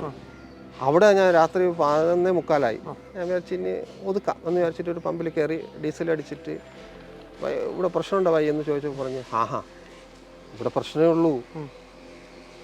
അപ്പോഴാണ് എനിക്ക് അറിയാവുന്ന ഒരാൾ വിളിച്ചിട്ട് നിങ്ങൾ ഛത്തീസ്ഗഡിൽ പ്രശ്നം ഉണ്ടാകും, അവിടെ മാവോയിസ്റ്റുകളുടെ പ്രശ്നം ഉണ്ടെന്ന് പറയണം. അപ്പോൾ ഈ ഭയപ്പാടുകളും അങ്ങനെയുള്ള ഒരു പ്രശ്നങ്ങളല്ലാതെ ഞാൻ ഒന്നും ഫേസ് ചെയ്തില്ല എന്നുള്ളത് സത്യം. അലേർട്സ് കിട്ടി, അതെ, പ്രിക്കോഷൻ എടുത്തു എന്നല്ലാതെ ഒന്നും ഫേസ് ചെയ്യേണ്ടി വന്നു. ഞാൻ മറ്റേ പെപ്പർ സ്പ്രേയും പിന്നെ ഗണ്ണൊക്കെ വാങ്ങിച്ചുകൊണ്ട് പോകണമെന്ന് വിചാരിച്ചു, ലൈസൻസ് ഉള്ള. പക്ഷെ അത് എൻ്റെ ട്രാവലിനെ ബാധിക്കും എന്ന് പറഞ്ഞാൽ ചെക്ക് പോയിന്റ്സിൽ അവരെല്ലാവരും ഇതിൽ അലർട്ട് ആയിരിക്കണമെന്നില്ല. ചിലപ്പോൾ പിടിച്ച് നിർത്തിയിട്ട് ഇത് ഒറിജിനൽ അല്ല എന്ന് പ്രൂഫ് ചെയ്തിട്ട് പോയാൽ മതി, ലൈസൻസ് വേണ്ടാത്തതാണ്. അപ്പോൾ അത് വരുമെന്ന് വിചാരിച്ചിട്ട് ഞാൻ വാങ്ങിച്ചില്ല. പെപ്പർ സ്പ്രേയും അങ്ങനെയുള്ള ചിലപ്പോൾ നെഗറ്റീവ് ഇമ്പാക്റ്റ് ആയിരിക്കും അതുകൊണ്ട് വരുന്നത് അല്ലേ? ചിലപ്പോൾ അങ്ങനെ അത് ബാധിക്കുമെന്ന് വിചാരിച്ചിട്ട് ഞാൻ അത് ഒഴിവാക്കി. പിന്നെ നമ്മൾ സേഫ് ആയിരിക്കണത് ദൈവം തമ്പുരാൻ്റെ ഒരു കരുണ കൊണ്ട് മാത്രമാണ്, അല്ല നമ്മൾ ഗണ്ണെടുത്താൽ ചിലപ്പോൾ അതിനേക്കാളും വലുതെടുക്കും. അതുകൊണ്ട് അതിൽ സേഫ് ആവുമെന്ന് എനിക്ക് ഉറപ്പ് വിശ്വാസമില്ല. ഏതായാലും ദൈവം വെച്ച് എല്ലാം നല്ലതായിട്ട് വന്ന് ഒരു നെഗറ്റീവ്സും ഫേസ് ചെയ്യേണ്ടി വന്നില്ല. ഇല്ല, ഈ രീതിയിലൊന്നുമില്ല, സെക്യൂരിറ്റി ഇഷ്യൂ ഒന്നും ഉണ്ടായിട്ടില്ല. ഓക്കെ. പിന്നുള്ളൊരു കടമ്പയാണ് പോലീസ് ചെക്കിങ്. മഹാരാഷ്ട്ര പോലീസ് അല്ലെങ്കിൽ വേറെ കുറച്ച് സ്റ്റേറ്റ്സിലെ പോലീസ്, അതൊക്കെ ഒരു ഇഷ്യൂ ആയിരിക്കും, വന്ന് ചുമ്മാ വന്ന് പൈസ മേടിക്കുന്നു എന്നൊക്കെ ഉള്ള കാര്യങ്ങളൊക്കെ ഉണ്ട്. അതൊക്കെ എങ്ങനെയായിരുന്നു? ഉണ്ട്, എൻ്റെ അടുത്തൊന്നും പൈസ മേടിച്ചിട്ടുണ്ട്, ഞാൻ കൊടുത്തിട്ടുണ്ട്. അത് കഴിഞ്ഞ ട്രിപ്പുകളിൽ നോർമൽ റോഡ് ട്രിപ്പ് ഒക്കെ പോകുമ്പോൾ ചിലർ അമ്മ ഇറങ്ങി വരും, കുറച്ച് നേരം പോലീസ് തടഞ്ഞിരുന്നു, അമ്മ ഇറങ്ങി വരും. അപ്പോൾ എന്ത് ചെയ്യും, ആ പൊയ്ക്കോ, അമ്മയും കൊണ്ട് പോയ സമയത്ത് അപ്പോൾ അമ്മ ഇറങ്ങി വരുമ്പോൾ അവർ പറയും നിങ്ങൾ പൊയ്ക്കോ, ഇനി ഇങ്ങനെ വരില്ലേ, നമ്പർ പ്ലേറ്റ് 0 ഉണ്ടാവണം. അതൊക്കെ പ്രശ്നമുണ്ട്, എനിക്കറിയില്ല. ഇപ്പം ഉണ്ട് 0, വെറും 7 ആയിരുന്നു നമ്പർ. RC ബുക്കിലും അത് തന്നെ. അപ്പം അങ്ങനെയൊക്കെ പിടിക്കുമായിരുന്നു. പിന്നെ കൊറോണ സമയത്ത് ആ രീതിയിൽ. അപ്പോൾ ഇതെല്ലാം കണ്ടിട്ട് ഞാൻ പേടിച്ചിട്ട് ഒരു 10-35 RC ബുക്കും RC കാർഡും എൻ്റെ ഒറിജിനൽ ലൈസൻസിൻ്റെ റിയൽ ലൈസൻസ് ഉണ്ടാക്കി. 35 ലൈസൻസും 35 RC ബുക്കും കൊണ്ട് ഒരു 3 ദിവസത്തിലൊരിക്കലെങ്കിലും ഞാൻ ഇത് പ്രതീക്ഷിക്കുന്നു. അതായത് ഇവര് ചെക്കിങ്ങിന് വേണ്ടി മേടിക്കും, പിന്നെ എനിക്ക് തരത്തില്ലെന്ന്. അപ്പോൾ അത് ഞാൻ വിചാരിച്ച് വിട്ടുപോകാം. എനിക്ക് റിപ്പീറ്റ് ഇല്ല, ഗിന്നസിന്റെ റൂൾ അനുസരിച്ച് റിപ്പീറ്റ് ഇല്ലാത്തതുകൊണ്ട് ഞാൻ പിന്നെ ആ റോഡിൽ എന്തായാലും വരില്ല. അപ്പോൾ അതുകൊണ്ട് അങ്ങനെ ഒരു ചിന്തയിലാണ് പോയ.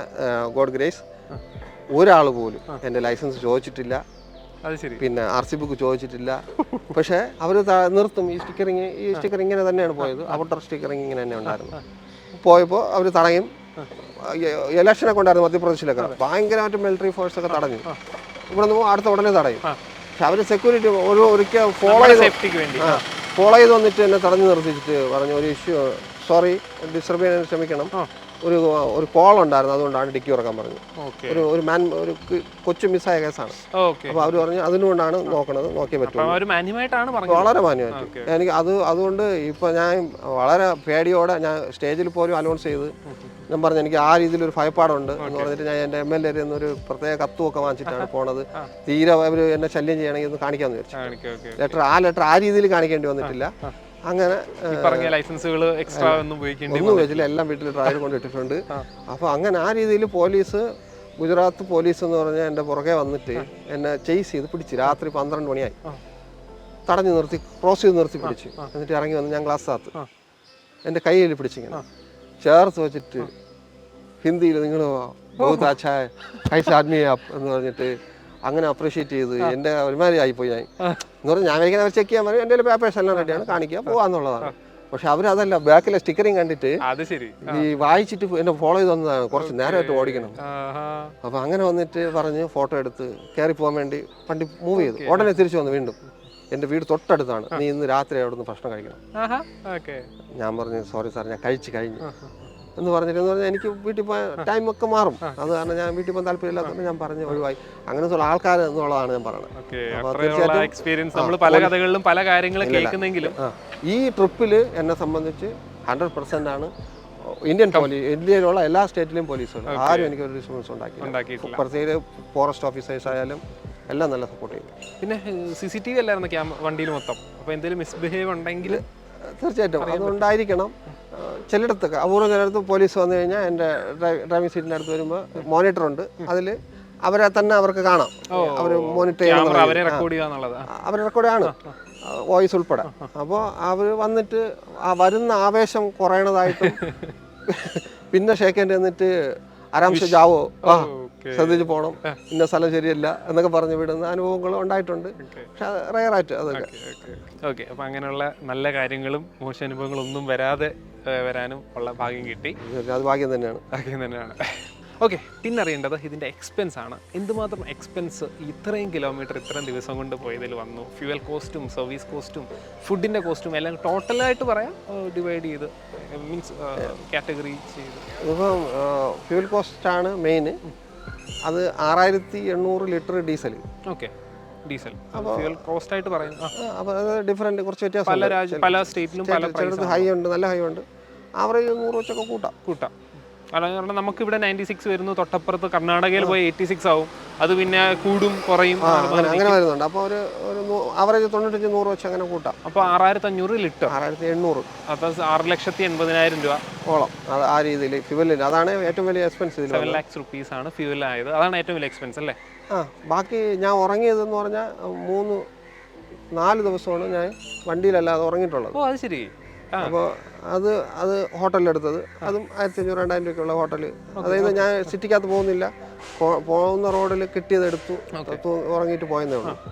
അപ്പോൾ അതാണ് അതിലുള്ള എക്സ്പെൻസ്. പിന്നെ ടോൾ ഒരു 70,000 രൂപയോളം ടോളായിട്ടുണ്ട്. പിന്നെ ഫുഡ് ഞാൻ ഒരു അങ്ങനെ പർട്ടിക്കുലർ റെസ്റ്റോറൻറ്റ് ഒന്നും തേടി പോയി കഴിച്ചിട്ടില്ല. സ്ട്രീറ്റ് ഫുഡ് കഴിക്കും. എന്താ പറയുക, നമ്മൾ അതും ഒരു കൗതുകമായിരുന്നു.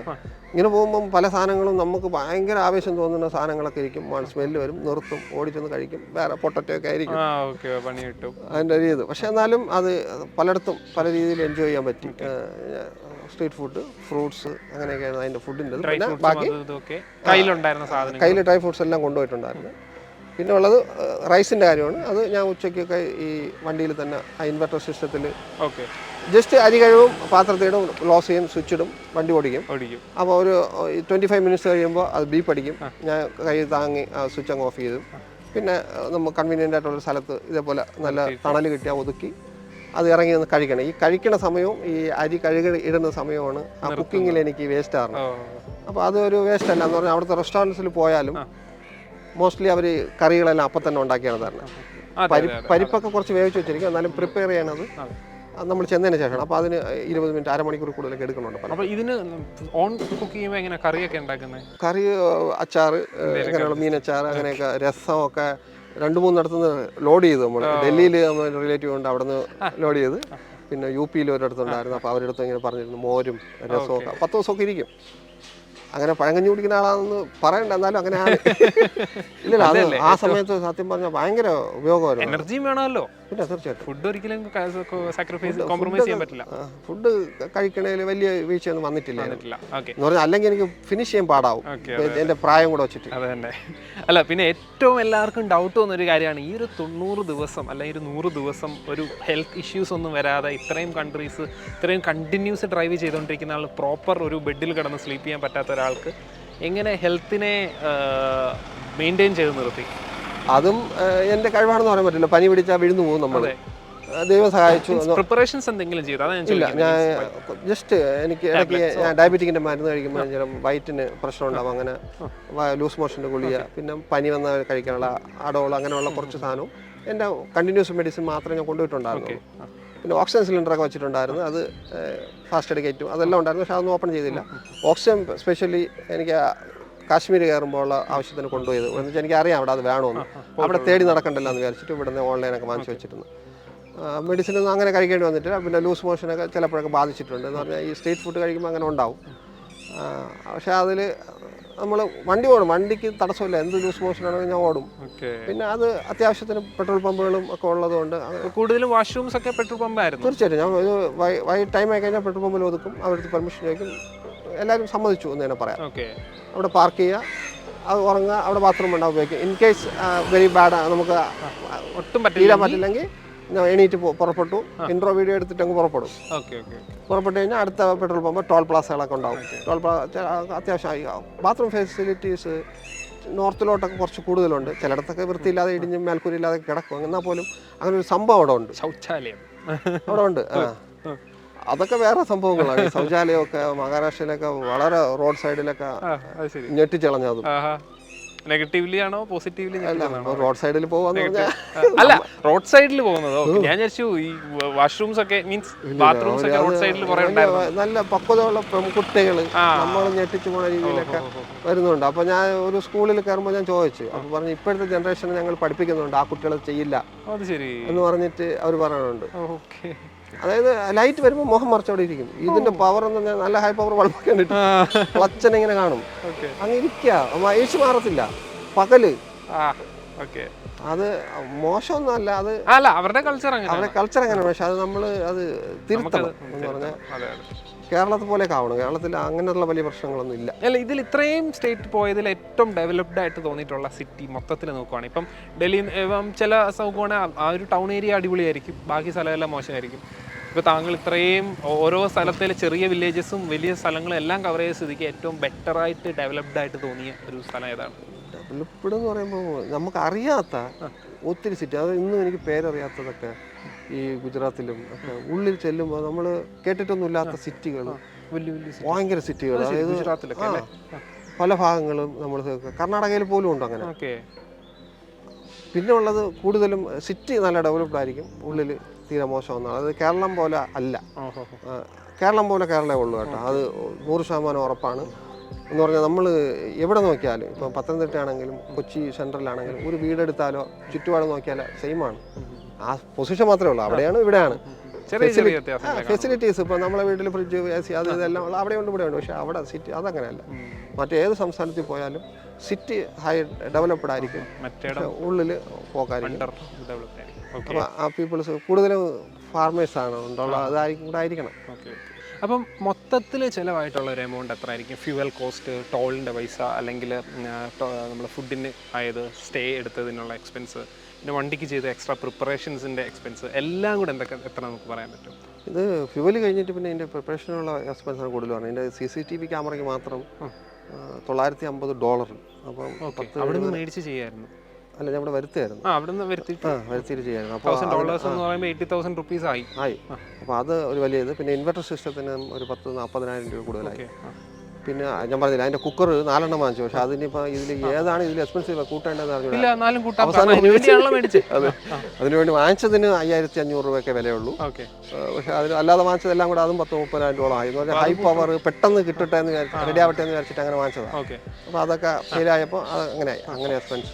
പിന്നെ ടയേഴ്സ് ചേഞ്ച് ചെയ്ത യോക്കോഹാമ എന്തായാലും ഒരു 12,000-14,000 റേഞ്ച്. തീർച്ചയായിട്ടും അതൊരു $58,000 അത് ടയർ മാത്രം. $60,000 ആയി. പിന്നെ ഉള്ളത് ചില കിടക്കാനുള്ള ബെഡ്, ആ ബെഡ് മാത്രം ഞാൻ $4,500 ആയി. സിമ്പിളാണ്, ഫോം വാങ്ങിച്ച് കവർ ചെയ്തു. പക്ഷേ ഷീറ്റിന്റെ ഷേപ്പിൽ അടിച്ചു വന്നപ്പോൾ അത്രയും കംഫർട്ടബിൾ ആയിരുന്നോ? എനിക്ക് എന്നെ സംബന്ധിച്ച് എന്ന് പറഞ്ഞാൽ നമ്മൾ വളരെ ഇഷ്ടത്തോടെ ദാഹത്തോടെ ചെയ്യുന്ന ഒരു കാര്യമാണ്. അപ്പോൾ അതിൽ ഇതൊന്നും ഒരു തടസ്സമല്ല. ഇപ്പോൾ വണ്ടി ഡിക്കി ബൂട്ടെല്ലാം ഓപ്പൺ ആക്കിയിട്ടാണല്ലോ കിടക്കുന്നത്. അന്യ സ്ഥലമാണ്, ഒരിക്കലും ചെയ്തിട്ടില്ല. എല്ലാം ക്ലോസ് ചെയ്തിട്ട് എല്ലാം ക്ലോസ് ചെയ്യും. പക്ഷേ ഇത് ഒരു മിനിമൽ എയർ സർക്കുലേഷൻ ഉണ്ടാകാൻ വേണ്ടി ഗ്ലാസ് AC ഇട്ട് കഴിഞ്ഞാൽ വണ്ടിക്ക് സ്ട്രെയിൻ ആവും. എന്ന് പറഞ്ഞാൽ പകൽ മൊത്തം ഓടി ഓണാക്കാനും പറ്റില്ല. വണ്ടി ഓണാക്കിയിട്ടില്ല. അപ്പോൾ അതുകൊണ്ട് താത്തിട്ട് ഫാൻ ഉണ്ടായിരുന്നു, ഇൻവെർട്ടറിൽ ഓടാൻ. അപ്പോൾ ഫാൻ വെച്ചിട്ട് ദൈവസഹായം കൊണ്ട് ക്ലൈമറ്റ് വലിയ പ്രശ്നമില്ലായിരുന്നു. അപ്പോൾ അതുകൊണ്ട് ഫാനിൽ മാനേജ് ആയി, ഞാൻ സുഖമായിട്ട് ഉറങ്ങി. അപ്പോൾ ഇത്രയും കാര്യങ്ങളാണ് എക്സ്പെൻസ് വന്നത്. അപ്പം ഏകദേശം ഒരു 10,000 താഴെ നിന്നു. അല്ല, താഴെ അല്ല. ഈ ടയറും ഇതൊക്കെ കൂടെ കൂട്ടുകയാണെങ്കിൽ 10-12 ലക്ഷം രൂപ. 12 ലക്ഷം രൂപ റേഞ്ച് പോയിട്ടുണ്ട് എല്ലാം കൂടെ. നമ്മൾ പറയാത്ത അല്ലാത്ത മിസ്ലേനിയസ് നോർമൽ അല്ലാത്ത എക്സ്പെൻസുകൾ ഓട്ടം കാരണം ഇപ്പോൾ എൻ്റെ 4 ഷാക്കപ്പ് സെറും ഓയിൽ പോലും ഇല്ലായിരുന്നു അതിനകത്ത്. ഇവിടെ അതും ആ ഒരു ഇതിൽ എക്സ്പെൻസ് പറയാൻ പറ്റുന്ന കാര്യം. അതിപ്പോൾ റീപ്ലേസ് ചെയ്തപ്പോൾ 56,000 രൂപ. കുറച്ചും ചെയ്യാൻ കേട്ടോ. ഒറിജിനൽ അല്ല വാങ്ങിച്ചത്, കമ്പനിയുടെ അല്ല, പുറത്തുനിന്ന് വാങ്ങിക്കായിരുന്നു. ആക്ഷൻ കുറവായിരുന്നു, അതുകൊണ്ടാണ്. കമ്പനിയുടെ വാങ്ങിച്ച കുറച്ചുകൂടെ കുറയും, ഒറിജിനൽ വാങ്ങിച്ചത്. കുറച്ചുകൂടെ കുറയും. ഇത് മറ്റേ കസ്റ്റംസൈഡ് ചെയ്തത്. അങ്ങനെ ചെയ്തപ്പോൾ അങ്ങനെ. അപ്പോൾ അതൊക്കെ പോയതും ഈ ഓട്ടത്തിലുള്ളതാണ്. അതൊക്കെയാണ് എക്സ്പെൻസ് വന്നത്. എനിക്ക് ഒന്ന് പോലീസ് വരുന്നേ. അപ്പോൾ ഇതൊക്കെയാണ് മൊത്തത്തിൽ യാത്രയ്ക്ക് വന്ന എക്സ്പെൻസും കാര്യങ്ങളൊക്കെ. ഇനി നമുക്ക് യാത്രയിലുണ്ടായ ബുദ്ധിമുട്ടുകൾ, മനുഷ്യരുടെ സൈഡിൽ നിന്ന് വന്ന ബുദ്ധിമുട്ടുകൾ നമ്മൾ മുമ്പേ ചോദിച്ചു.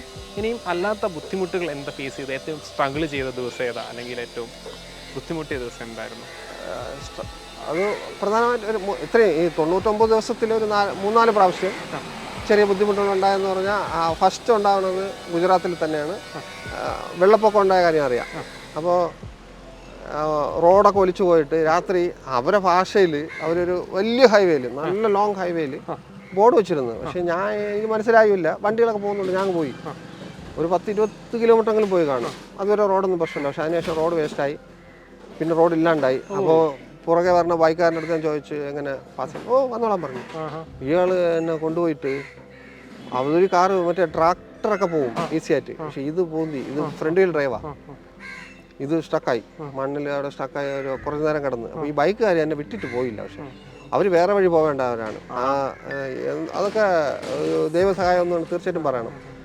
അവർ എന്നെ തിരിഞ്ഞ് നോക്കുന്നുണ്ടായിരുന്നു, അയാൾ വരുന്നുണ്ടോ എന്ന്. ഞാൻ സ്റ്റക്കായെന്നുണ്ട് അവരവിടെ നിർത്തി.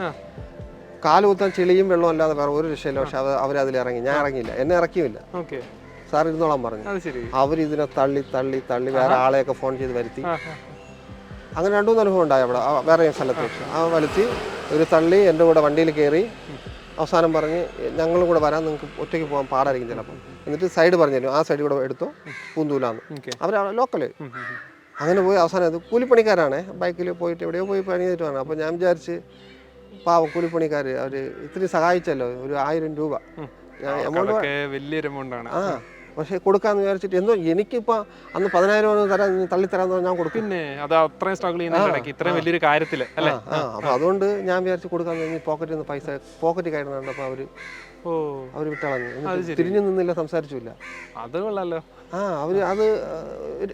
അവരെന്നെ കണ്ട അറിയില്ല, അവർക്ക് എന്നെ അറിയില്ല. പക്ഷേ ആ ഒരു മനുഷ്യത്വം നമ്മൾ അവിടെ കണ്ട് ഗുജറാത്തിൽ. തീർച്ചയായിട്ടും. അത് പോയിട്ട് ഞാൻ കുടുങ്ങിയത് രാജസ്ഥാനിൽ ഡെസേർട്ടിൽ മണ്ണിങ്ങനെ നടക്കണം. ഞാൻ വരച്ച് പോകുമായിരിക്കും, വണ്ടിയുടെ പാടും കിടപ്പുണ്ട്. പക്ഷെ അത് 4 വീലർ ജീപ്പ് പോയ പാടായിരുന്നു.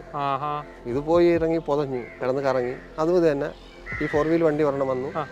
എന്താ വായു പ്രശ്നം എന്ന് ചോദിച്ച് ഞാൻ പറഞ്ഞിങ്ങനെ പ്രോബ്ലം അവർക്കറിയാം, കണ്ടപ്പോഴേ മനസ്സിലായി ചക്കായെന്ന്. ഞാൻ എടുത്ത് തരട്ടെ എന്ന് ചോദിച്ചു.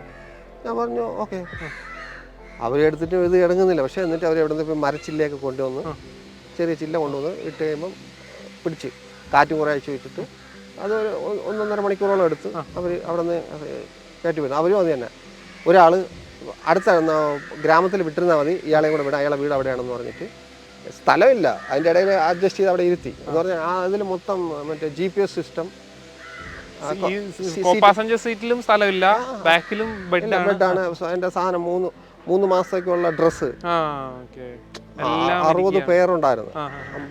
അതായത് റിവിഷൻ പറ്റില്ല. അത് ഞാൻ ഇടയ്ക്ക് പിന്നെ ഏതെങ്കിലും സിറ്റിയിൽ വണ്ടി സർവീസ് കൊടുക്കുന്ന സമയത്ത് പോലും വീട്ടിൽ കൊറിയർ അയക്കും. അപ്പോൾ വണ്ടി കുറച്ചും കൂടെ ഫ്രീസ് ചെയ്യും. അങ്ങനെ 2 പ്രാവശ്യം കൊറിയർ അയച്ചു. അപ്പോൾ അങ്ങനെയാണ് അത് ഒഴിവാക്കിയത്. എന്നിട്ട് ഇത് പുള്ളി തന്നെ അവരെന്നെ രക്ഷിച്ച് അവിടെ നിന്ന് വിട്ടു മണലിൽ. അത് കഴിഞ്ഞിട്ട് അടുത്തുണ്ടായത് അധികം ദൂരമല്ലാതെ ഞാൻ കർത്തുകുല പാസ് കയറാൻ വേണ്ടി നോക്കുകയാണ്. അപ്പോൾ താഴെ മിലിറ്ററിക്കാർ ചോദിച്ചു സ്നോ ചെയിൻ ഉണ്ടാകും. ഞാൻ പറഞ്ഞില്ല, സ്നോ ചെയിൻ ഇത്തിരി കോസ്റ്റ്ലി. ഞാൻ ഓൺലൈൻ നോക്കിയപ്പോൾ 15,000 ഒക്കെ കാണിക്കും. എൻ്റെ നമ്മളിനി എന്ന് സ്നോ പോകണം വേണ്ടെന്ന് ചോദിച്ചു. ബാക്കി എല്ലാ സാധനവും റെഡിയായിരുന്നു. അപ്പോൾ ഞാൻ ആരാംസെ ജാവോ എന്ന് പറഞ്ഞിട്ട് എന്നെ മേളിലോട്ട് വിട്ടവർ. ബൈക്കാരെയൊന്നും വിടുന്നില്ല. അപ്പോൾ എൻ്റെ അടുത്ത് പോയിക്കോളാൻ പറഞ്ഞ് ഞാൻ പോയി. പക്ഷേ അങ്ങ് എത്തുന്നതിന് 1 കിലോമീറ്റർ ഇപ്പുറത്ത് വെച്ചിട്ട് മഞ്ഞ് വീഴ്ച കഠിനമായി. അപ്പോൾ വണ്ടി സ്കിഡാവാൻ തുടങ്ങി. എനിക്ക് പേടിയുമായി. എന്ന് പറഞ്ഞാൽ നമ്മൾ ബ്രേക്ക് ചെയ്യുമ്പോൾ നിൽക്കുക, ഓടിക്കുമ്പോൾ പോവുക, ഇതാണ് ധൈര്യം. ഇത് ബ്രേക്ക് ചെയ്തിട്ട് നിൽക്കുന്നില്ല, ചറവണമുണ്ട്. ആക്സിഡന്റ് കൊടുത്താലും കറങ്ങണേ ഉള്ളു, പോകണില്ല. അപ്പോൾ വണ്ടി ഓടിക്കാനുള്ള ഇത് പോയി നിർത്തി. നാട് റോഡിൽ ഇതേപോലെ ടേണായി നിൽക്കുകയാണ് വണ്ടി. അപ്പോൾ ട്രക്കുകാർ വന്ന് ട്രക്കുകാർക്ക് മറ്റേ ചെയിനിട്ടാണ് അവർ പറഞ്ഞത്. വലിയ വീലും അല്ലേ, അത് ഈ ചെറിയ ഐസൊക്കെ പൊടിച്ചങ്ങ് കയറി പോകും. അവർ വന്നിട്ട് ഇത് തള്ളി സൈഡിലോട്ട് ഒതുക്കി വെച്ചിട്ട് അവർ പോയി. ഞാൻ പറഞ്ഞൊന്ന് ഹെൽപ്പ് ചെയ്ത് തിരിച്ചാ അവർ പോയി. പിന്നെ ഞാൻ ഈ പരിചയപ്പെട്ടെന്ന് പറഞ്ഞ ശ്രീനഗറിൽ അവരെ മിലിറ്ററി വിളിച്ചിട്ട് അവർ പറഞ്ഞ് വെയിറ്റ് ചെയ്യും, പേടിക്കൊന്നും ചെയ്യരുത്, ഉറപ്പായിട്ട് മിലിറ്ററി വരും, നിങ്ങളെ രക്ഷിക്കും. ഞാൻ പറഞ്ഞു ഞാൻ അവിടെ ഇരുന്ന് സത്യമായി ഉറങ്ങിപ്പോയി. ക്ഷീണങ്ങളൊക്കെ ഉണ്ടല്ലോ, ടൈമും നോക്കണമല്ലേ. അങ്ങനെ കുറച്ച് കഴിഞ്ഞിട്ട് മിലിറ്ററി വന്ന് 7 പേര് ജിപ്സിയിലൊക്കെ വന്നു. അവർ സ്നോ ചെയിനൊക്കെ ഇട്ടാണ് വന്നത്. അവർ ഒരു 4-5 പേര് ഒരു സൈഡിൽ നിന്ന് വണ്ടി സ്കിഡായി അങ്ങ് താഴെ പോയിരിക്കുക.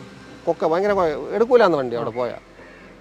അതിനുശേഷമാണ് ഈ ഇടയ്ക്ക് ന്യൂസ് വന്ന് ഞാൻ പോകുന്നതിന് ശേഷം അവിടെ നിന്ന് വിട്ടതിന് ശേഷം പാലക്കാട് നിന്ന് 4 പേര് പോയി വണ്ടി വാടകയ്ക്ക് എടുത്തിട്ട് അവിടെ പോയി സ്കിഡായിട്ട് താഴെ പോയി മരണപ്പെട്ടു.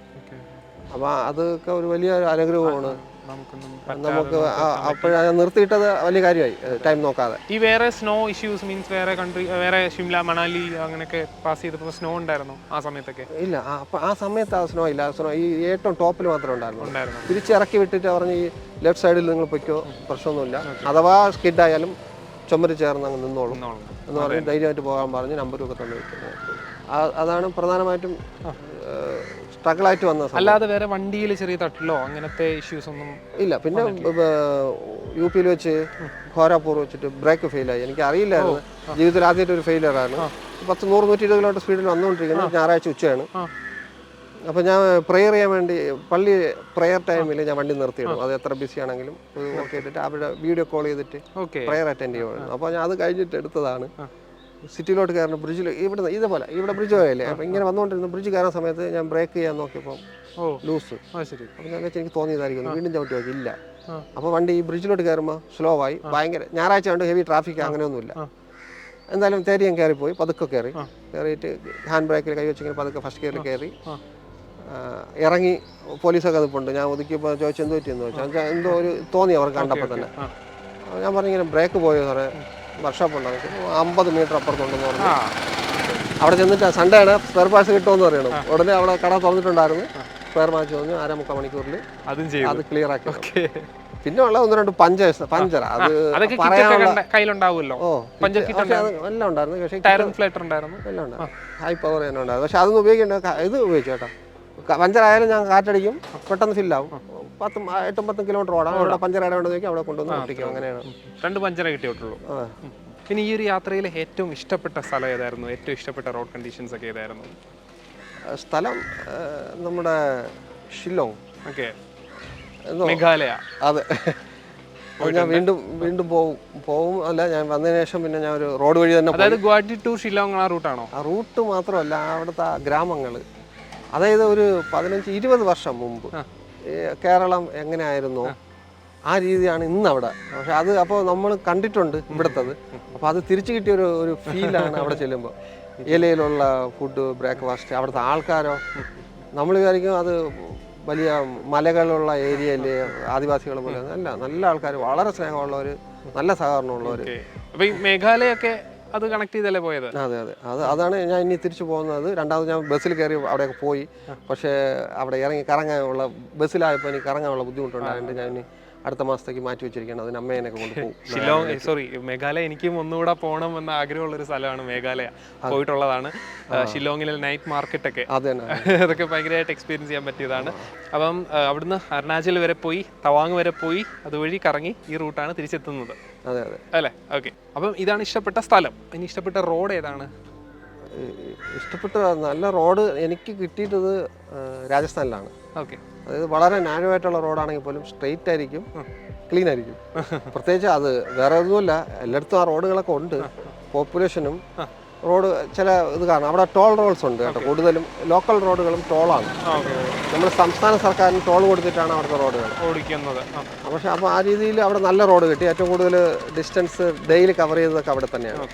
അപ്പോൾ അങ്ങനെ. പിന്നെ ഉള്ളത് പശുവിൻ്റെ ഒരു പ്രശ്നമാണ്. അത് നോർത്ത് സ്റ്റേറ്റ്സിൽ വളരെ ശക്തമായിട്ട്. അതിൻ്റെ ഈ മിറർ ഇത് ഫ്രഷാണ്. ഇത് സപ്പോസ് വൈറ്റ് ആവേണ്ടതാണ്, ഇത് അടിച്ചു പോയതാണ്. ക്യാമറ ഉൾപ്പെടെ 360 ഒക്കെ ചെയ്തപ്പോൾ അതൊക്കെ പോയി. ഇത് അടിച്ച് പൊളിഞ്ഞു പോയി മണ്ട. അതായത് നമ്മൾ കണക്ക് കൂട്ടി വണ്ടി തിരിച്ച്, പക്ഷെ അത് പശു ഇങ്ങനെ തല നിവർത്തിയതും ഇത് അടിച്ച് പൊളിഞ്ഞു.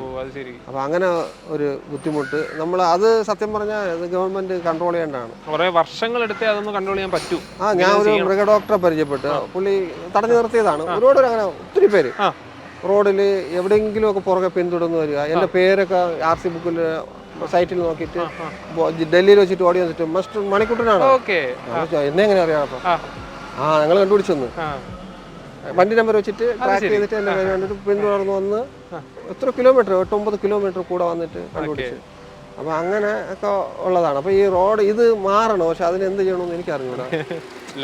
അവർ പറഞ്ഞത് ഇവിടുത്തെ ജനങ്ങൾ സമ്മതിക്കൂലെന്നാണ്. അവരുടെ ജീവിതമാണ്. റോഡ് യാത്ര ചെയ്യാനുള്ളതല്ലേ. അതാണ്, അതിന് ഒരു നിയന്ത്രണം വരുത്തിയാൽ. നിങ്ങൾ പശുവിനെ മേച്ചോ, ഇഷ്ടം പോലെ. പശുവിനെ മേയല്ല, ഇവിടെ കിടക്കണേണ്. സ്ഥലം വേറെ ഉണ്ടല്ലോ. അതെ, നോർത്തിനെ സംബന്ധിച്ച് ഒരു സ്ഥലത്തിന് ഒരു പ്രശ്നമില്ല. അപ്പം അതൊരു വലിയ ഒരു പ്രശ്നമായിട്ട് ഈ എതിരെ വണ്ടി വരുന്നതും ട്രാഫിക് റൂൾ തെറ്റിച്ച് വണ്ടി വരുന്നതും ഈ പശുവാണ്. ഈ യാത്രയിൽ ഞാൻ ഏത് വിദേശികളാണെങ്കിലും ചലഞ്ച് ചെയ്യാൻ അവർക്ക് ഈ റെക്കോർഡ് ഇന്ത്യൻ റോഡിൽ വന്ന് ബ്രേക്ക് ചെയ്യാൻ പറ്റില്ല എന്ന് പറഞ്ഞാൽ അവർ പശുവിനെ കണ്ടാൽ പേടിക്കും. സത്യം, റോഡിൽ എന്തോ നിൽക്കുന്നത്. അത് 1, 2, 10, 100 ആണെങ്കിൽ കുഴപ്പമില്ല. ഇത് എരുമയെങ്കിൽ എരുമ എന്നുള്ളത് ഫുട്ടേജ് ഉണ്ടാവുമല്ലോ. അപ്പം അങ്ങനെയൊക്കെ യാത്ര ചെയ്ത് ഗിന്നസ് വേൾഡ് റെക്കോർഡിൽ പേര് വന്നു അല്ലേ? അപ്പോൾ ഗിന്നസ് വേൾഡ് റെക്കോർഡിൽ മാത്രമല്ല, ഏകദേശം 10 വേൾഡ് റെക്കോർഡ് സർട്ടിഫിക്കറ്റ്സ് ആണ് കിട്ടിയിട്ടുള്ളത് അല്ലേ? അപ്പം ആ 10 റെക്കോർഡ്സ് ഏതൊക്കെയായിരുന്നു? 10 റെക്കോർഡ്സിൽ 8 എണ്ണം സർട്ടിഫിക്കറ്റ് മെമ്മൻ്റെ അതിൻ്റെ ഇതെല്ലാം ഞാൻ റിസീവ് ചെയ്ത്. 2 എണ്ണം അതായത് proud award Asia book of റെക്കോർഡ്സിൻ്റെ ഓൺ ദ വേ, അതായത് അവർ പോസ്റ്റ് ചെയ്തിട്ടുണ്ടെന്ന് പറഞ്ഞു, അതെടുക്കും. പിന്നെ ഉള്ളത് ലണ്ടൻ ബുക്ക് ഓഫ് റെക്കോർഡ്, അത് അപ്രൂവ് ആയിട്ടുണ്ട്, അതും അവർ ഉടനെ അയച്ചു തരുമെന്ന് പറഞ്ഞിട്ടുണ്ട്. ബാക്കി India book of record, world wide book of record, international book of record, best of India award, elite book of record USA, പിന്നെ മെയിനായിട്ടുള്ള ഇതൊക്കെയാണ്. പ്രൗഡ് അവാർഡ് കിട്ടിയിട്ടുണ്ട്. അങ്ങനെ എക്സാക്ട്ലി 10 വേൾഡ് റെക്കോർഡ്സ് ആണ് കൈവരിച്ചിരിക്കുന്നത്. തീർച്ചയായിട്ടും ലോകത്ത് റെക്കോർഡ്സ് കിട്ടിയിട്ടുണ്ടാവും. പക്ഷേ സിംഗിൾ ഡ്രൈവിൽ ഇത്രയും ദൂരം കവർ ചെയ്തത് ഒന്നും ഓൺലൈനിൽ നമ്മൾ നെറ്റിൽ ഗൂഗിളിലൊന്നും കാണാനില്ല. അല്ലാതെ എന്തെങ്കിലും പർപ്പസിൽ ആരെങ്കിലും ചെയ്തിട്ടുണ്ടോ എന്നറിയില്ല. ചുരുക്കി പറഞ്ഞാൽ ഇത്രയും കിലോമീറ്റർ ഇങ്ങനെ ഒരു കാര്യം ലോകത്തിൽ വേറെ ആരും ചെയ്തിട്ടില്ല റെക്കോർഡിംഗിൽ.